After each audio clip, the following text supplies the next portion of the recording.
রাধেকৃষ্ণ রাধেকৃষ্ণ রাধেকৃষ্ণ। আজকে আমি শ্রীমদ্ ভগবদ্গীতার প্রথম অধ্যায়ে 7 নম্বর শ্লোকের কিছু ব্যাখ্যা পাঠ করছি। নায়কা মম সৈন্যস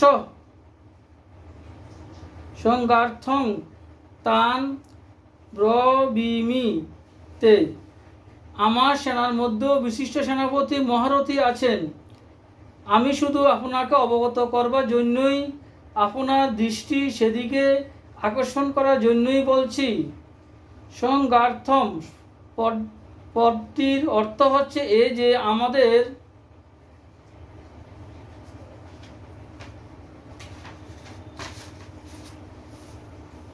অনেক সেনানায়ক আছেন, তাদের আর কি করে নাম বলি, তাই শুধু সংক্ষেপে তাদের কথা জানাচ্ছি, কারণ আপনি তো সবই জানেন।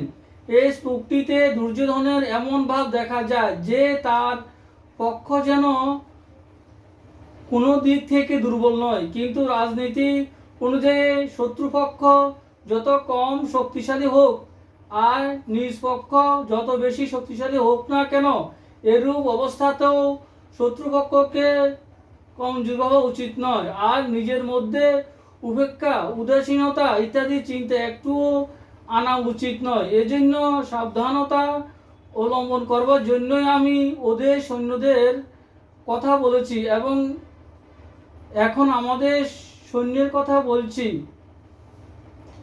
দ্বিতীয়বার হচ্ছে এই যে পাণ্ডব সেনাদের দেখে দুর্যোধনের উপর বিশাল প্রভাব পড়েছিল এবং তার মনে কিছুটা ভীতি ভাবও এসেছিল, কারণ সংখ্যায় কম হলেও পাণ্ডব সেনা দলে অনেক ধর্মাত্মা ব্যক্তি ছিলেন। তাছাড়া স্বয়ং ভগবান সেখানে ছিলেন। যে পক্ষে ধর্ম ও ভগবান থাকেন সে পক্ষের এক বিরাট প্রভাব সকলের উপর পড়ে।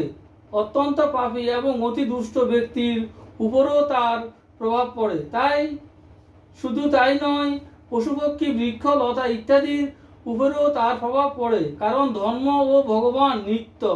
যত উচ্চ শক্তিসম্পন্ন জাগতিক শক্তি হোক না কেন, তার সবই অনিত্য অর্থাৎ মরণশীল। তাই দুর্যোধনের উপর পাণ্ডব সৈন্যদের খুবই প্রভাব পড়েছিল। তবু তার জাগতিক শক্তির উপর বেশি বিশ্বাস থাকায় দুর্যোধন দ্রোণাচার্যের মনে আস্থা আনবার জন্য বলেছিলেন যে আমাদের পক্ষে যে বৈশিষ্ট্য আছে তা পাণ্ডব সৈন্যদের মধ্যে নেই, সুতরাং আমরা অতি সহজেই বিজয়ী হব। মাহাত্ম্য পাঠ করছি।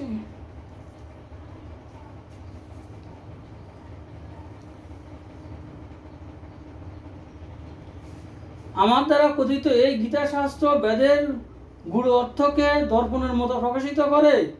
যে পবিত্র হয়ে ইন্দ্রিয় এবং মনকে বশীভূত করে এর পাঠ করে সে সনাতন ভগবান বিষ্ণু স্বরূপ আমাকে প্রাপ্ত হয়।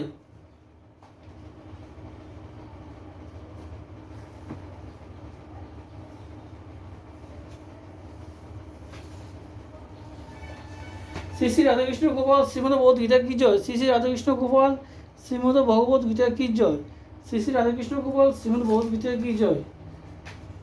রাধে কৃষ্ণ রাধে কৃষ্ণ রাধে কৃষ্ণ।